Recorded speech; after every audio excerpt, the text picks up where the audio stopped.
দুপুরে গরম ভাতের সাথে এমনকি রুটির সাথে খেতে ভীষণই সুন্দর লাগে ভেন্ডির এই রেসিপিটা। বন্ধুরা, এটা কিন্তু খুবই সহজ এবং সরল একটা রেসিপি। মাত্র কয়েকটা উপকরণ দিয়ে কিন্তু তৈরি হয়ে যায়। তো নমস্কার বন্ধুরা, মনীষা জানা কুকিং অ্যান্ড ব্লগ চ্যানেলে সবাইকে স্বাগত। প্রতিদিনের মতো চলে এলাম আবার একটা রেসিপি নিয়ে। তো চলুন বন্ধুরা, রেসিপিটা শুরু করি। তো এখানে রেসিপির জন্য নিয়েছি ভেন্ডি। তো 250 গ্রামের থেকে কম হবে একটু ভেন্ডি। তো ওই ভেন্ডিগুলো আগের থেকে ধুয়ে নিয়েছিলাম। এবার নিয়েছি আলু, এরকম ছোটো সাইজের কয়েকটা আলু নিয়েছি। প্রথমেই আমি আলু কেটে নিচ্ছি এইরকম লম্বা লম্বা করে। তো বন্ধুরা, আলু কাটা হয়ে গেলে এখানে আমি কেটে নেব ভেন্ডি। তো দেখুন, আলুগুলোকেও কিন্তু খোসা ছাড়িয়ে আগের থেকে ধুয়ে রেখেছিলাম। এবারে ভেন্ডিগুলোকে একটু বড় সাইজ করে কেটে নেব। ভেন্ডির অনেক রকমের রেসিপি খেয়েছেন, তবে এইভাবে হালকা পাতলা ভেন্ডির রেসিপিটা একবার হলেও ট্রাই করতে পারেন। বিশ্বাস করুন, ভীষণই ভালো লাগে খেতে।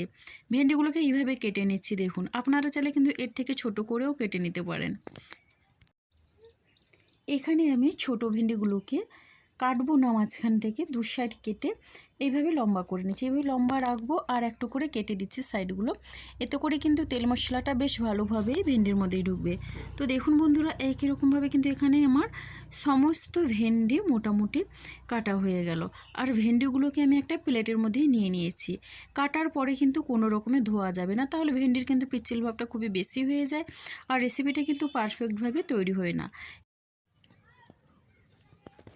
এবার আমি রান্নার জন্য গ্যাসে কড়াই বসিয়ে দিয়েছি। তো কড়াইটা একটু গরম করে নিয়েছি আর এখানে একটা মশলা বানাবো। তো এই মশলা দিয়ে কিন্তু ভেন্ডিটা রান্না করলে ভীষণই সুন্দর লাগে।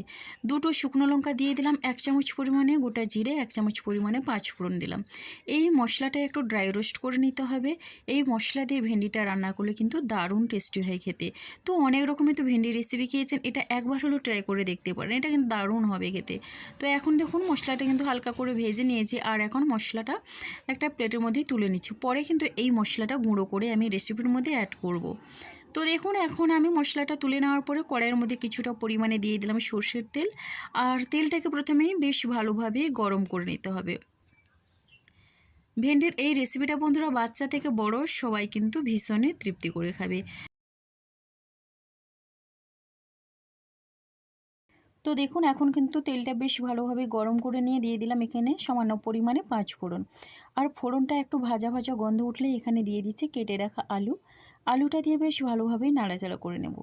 তো 5 ফোড়ন দিয়ে রান্না করলে কিন্তু দারুণ টেস্টি হয় খেতে। তো দেখুন, এখন বেশ ভালোভাবেই নাড়াচাড়া করে মিশিয়ে নিচ্ছি। আর এই রান্নাতে কিন্তু বেশি মশলা বা বেশি তেলের ব্যবহার হয় না। তো দেখুন, অল্প পরিমাণে লবণ দিয়ে দিলাম আর এখানে কিন্তু হলুদের গুঁড়ো দেবো না, জাস্ট শুধু লবণটা দিয়ে বেশ ভালোভাবে মিশিয়ে নিচ্ছি। আর লবণটা দিয়ে আলুটা একটু ভাজা ভাজা করে নিলে আলুর মধ্যে কিন্তু লবণটা বেশ ভালোভাবেই ঢুকবে, এতে করে কিন্তু রেসিপিটা খুবই সুন্দর লাগবে খেতে। তো বন্ধুরা, এবার ঢাকনাটা খুলে একটু নাড়াচাড়া করে নিয়ে এখানে আমি দিয়ে দিচ্ছি কাঁচা লঙ্কা চেরা। আর এখানে কিন্তু 4-5টার মতো কাঁচা লঙ্কা চেরা দিয়ে দিলাম। কাঁচা লঙ্কার ঝালে কিন্তু এটা রান্না হবে। সেই সাথে দিয়ে দিলাম একটাই শুকনো লঙ্কা। এখন একটু নাড়াচাড়া করে নিচ্ছি। তো এই পদ্ধতিতে একবার হলেও রান্না করে দেখবেন বন্ধুরা, ভীষণই ভালো লাগবে খেতে। এবারে দেখুন, আলুর গায়ে কিন্তু সুন্দর একটা ভাজা ভাজা কালার ধরেছে। তো তখনই আমি এখানে দিয়ে দিলাম ঢ্যাঁড়স বা ভেন্ডি। এবার ঢ্যাঁড়স বা ভেন্ডি দিয়ে বেশ ভালোভাবেই নাড়াচাড়া করে নিচ্ছি। আলুর সাথে কিন্তু এই ভেন্ডিগুলো একটু হালকা করে ভেজে নিতে হবে। ভেন্ডিগুলো কিন্তু বেশি ভাজার দরকার নেই। তো দেখুন, এখানে কিন্তু গ্যাসের ফ্লেমটা আমি মিডিয়ামে রেখেছি আর মিডিয়াম ফ্লেমে রেখে অনবরত নাড়াচাড়া করে ভেজে নেব। আমার চ্যানেলে ভেন্ডির কিন্তু অনেক রকমের রেসিপি দেওয়া আছে, যেগুলো কিন্তু খুবই সহজ সরল আর হাতের কাছে থাকা মাত্র কয়েকটা উপকরণ দিয়ে তৈরি হয়ে যায়।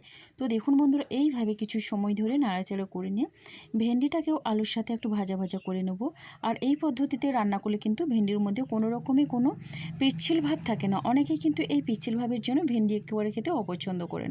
তো দেখুন, এখন আমি এখানে কিছু সময় ধরে নাড়াচাড়া করে নিয়ে দিয়ে দিচ্ছি স্বাদ অনুসারে লবণ আর দিয়ে দিচ্ছি পরিমাণ মতো হলুদের গুঁড়ো। এবার লবণ আর হলুদের গুঁড়ো দিয়ে বেশ ভালোভাবে মিশিয়ে নেব। আজকে কিন্তু ভেন্ডির এই রেসিপিটা সম্পূর্ণ নিরামিষভাবে তৈরি করছি। আলু ভেন্ডির এই রেসিপিটা বন্ধুরা ভীষণই ভালো লাগে, হতে পারে নিরামিষ।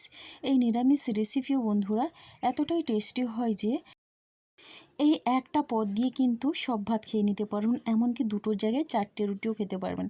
এবার রান্নার জন্য এখানে পরিমাণ মতো জল দিলাম, আর জলটা দিয়ে বেশ ভালোভাবে মিশিয়ে নিচ্ছি। এই রান্নাতে কিন্তু বেশি জলের প্রয়োজন হবে না। আলু কিন্তু ভাজতে ভাজতে অনেকটা পরিমাণে সেদ্ধ হয়ে যায়। তো আর এই ভেন্ডি ভাজার জন্য কিন্তু বেশি সময় লাগে না। এবার ঢাকনা চাপা দিয়ে প্রথমেই 3 থেকে 4 মিনিটের মতো আমি হাই ফ্লেমে রান্না করে নিয়েছি। এবারে দেখুন ঢাকনাটা খুলে একটু নাড়াচাড়া করে নিচ্ছি। এখানে কিন্তু আমি চেক করে নেব আলুটা সেদ্ধ হয়েছে নাকি। এখানে কিন্তু আলুটা খুব সুন্দরভাবে সেদ্ধ হয়েছে, তবে এটা ঝোলটা এতটা পরিমাণে থাকবে না, আরও একটু ঝোলটা কমিয়ে নিতে হবে। তো দেখুন ঢাকনাটা দিয়ে আরও 5 মিনিটের মতো আমি লো টু মিডিয়াম ফ্লেমে রান্না করে নিয়েছি। এবার ঢাকনাটা খুলে এবার একটু নাড়াচাড়া করে নেব। ঝোলটা দেখেই বুঝতে পারছেন ঝোলটা কিন্তু এইভাবে থাকবে। আর এখানে আলুগুলোও কিন্তু খুব সুন্দরভাবে সেদ্ধ হয়ে গেছে। আর এখান থেকে কয়েকটা আলু নিয়ে এইভাবে খুন্তি দিয়ে একটু ভেঙে ভেঙে দিচ্ছি। এতে করে কিন্তু ঝোলটা অনেকটা মাখো মাখো হয়। তো বন্ধুরা এবারে দেখুন আমি যে মশলাটা তৈরি করে রেখেছিলাম, তো মশলাটা গুঁড়ো করে দিয়ে দিলাম। এবার মশলাটা দিয়ে বেশ ভালোভাবে মিশিয়ে নেব। এই নিরামিষ রেসিপিতে এই মশলাটা এইভাবে যদি ব্যবহার করেন তাহলে কিন্তু দারুণ টেস্টি হয়। এর সুগন্ধে কিন্তু এক থালা ভাত খেয়ে নিতে পারেন। রেসিপিটা ভালো লাগলে লাইক, কমেন্ট, শেয়ার এবং সাবস্ক্রাইব করে আমার পাশে থাকবেন।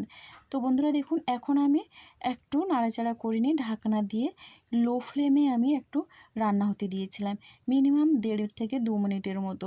তো এবার ঢাকনাটা খুলে আবারও একটু মিশিয়ে নিচ্ছি। মশলাটা যাতে বেশ ভালোভাবে সেট হয়ে যায় তার জন্য আমি একটু রান্না হতে দিয়েছিলাম ঢাকনা চাপা দিয়ে। রান্নাটা কিন্তু আমার পরিবেশনের জন্য একেবারেই রেডি। আর আমি এখন গ্যাসটা বন্ধ করে দেব। তো গ্যাস বন্ধ করে 5 মিনিটের মতো ঢাকনা চাপা দিয়ে স্ট্যান্ডিং টাইমের জন্য রেখেছিলাম। তো এখন আমি পরিবেশন করে নিচ্ছি। কতটা লোভনীয় হয়েছে দেখেই বুঝতে পারছেন। রেসিপিটা কেমন লাগলো আপনাদের অবশ্যই একটা মিষ্টি কমেন্ট করবেন। আপনাদের একটা মিষ্টি কমেন্ট কিন্তু আমাকে অনেকটা উৎসাহ দেয় নতুন নতুন রেসিপি বানানোর জন্যে। তো বন্ধুরা দেখলেন তো মাত্র কয়েক মিনিটের মধ্যেই কিন্তু রান্নাটা আমার হয়ে গেল। তো বন্ধুরা আজকের রেসিপিটা আমার এই পর্যন্ত। আর আগামীকাল আসবো আবারও একটা নতুন রেসিপি নিয়ে। আপনারা সবাই সুস্থ থাকুন, ভালো থাকুন। অসংখ্য ধন্যবাদ আর অনেক অনেক ভালোবাসা রইল আমার সোনা বন্ধুদের জন্যে। তাহলে বন্ধুরা আজকের মতো সবাইকে টাটা।